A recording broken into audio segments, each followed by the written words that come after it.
एक खूबसूरत और शांत जंगल में जहां हर सुबह सूरज की रोशनी पेड़ों के पत्तों से होकर जमीन पर चमकती थी, तीन दोस्त रहते थे।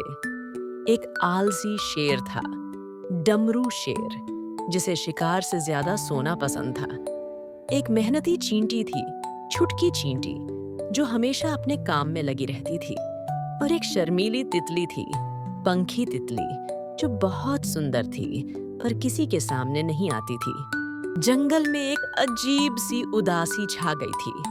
चिड़ियों ने गाना बंद कर दिया था, फूलों ने अपनी खुशबू कम कर दी थी और जानवर भी चुपचाप रहते थे।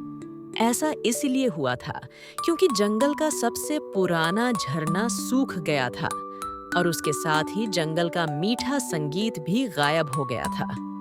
यह संगीत झरने की कलकल की आवाज और उसके पास उगने वाले खास फूलों की खुशबू से आता था। डमरू शेर को भी अब नींद नहीं आती थी क्योंकि जंगल में शांति की जगह अजीब सी खामोशी थी। छुटकी चींटी और पंखी तितली भी उदास थीं। छुटकी चींटी अपना रास्ता बनाती जाती, पर उसे फूलों की खुशबू नहीं मिलती। पंखी तितली उदास होकर उड़ती रहती क्योंकि उसे झरने के पास नाचने को नहीं मिलता। एक दिन डमरू शेर ने अंगड़ाई ली और बोला, मुझे यह खामोशी पसंद नहीं आ रही है। जंगल का संगीत वापस आना चाहिए। छुटकी चींटी ने कहा, लेकिन कैसे? झरना तो सूख गया है। पंखी तितली अपनी खूबसूरत पंखों को फैलाकर उदास सी खड़ी थी।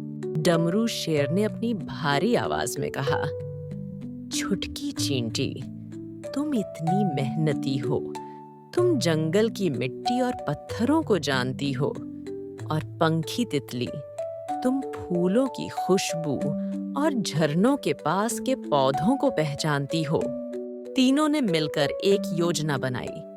छुटकी चींटी ने जमीन के नीचे नीचे उन जगहों को खोजना शुरू किया जहां से पानी रिस सकता था। वह अपनी छोटी सी ताकत से पत्थरों को हटाती गई। पंखी तितली अपनी तेज नजर और खुशबू सूंघने की क्षमता से सूखे हुए झरने के आसपास उन पौधों को पहचान रही थी जो केवल पानी के पास उगते थे। डमरू शेर ने अपनी ताकत का इस्तेमाल बड़े-बड़े पत्थरों को खिसकाने में किया ताकि पानी के रास्ते खुल सकें। कई दिनों की कड़ी मेहनत के बाद छुटकी चींटी ने जमीन के नीचे एक छोटी सी दरार खोजी जिससे पानी की हल्की सी आवाज आ रही थी।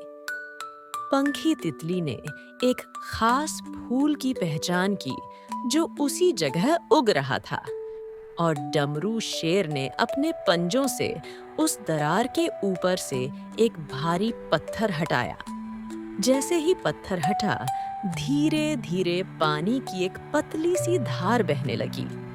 यह छोटी सी धार बढ़ते बढ़ते फिर से एक सुंदर झरने में बदल गई।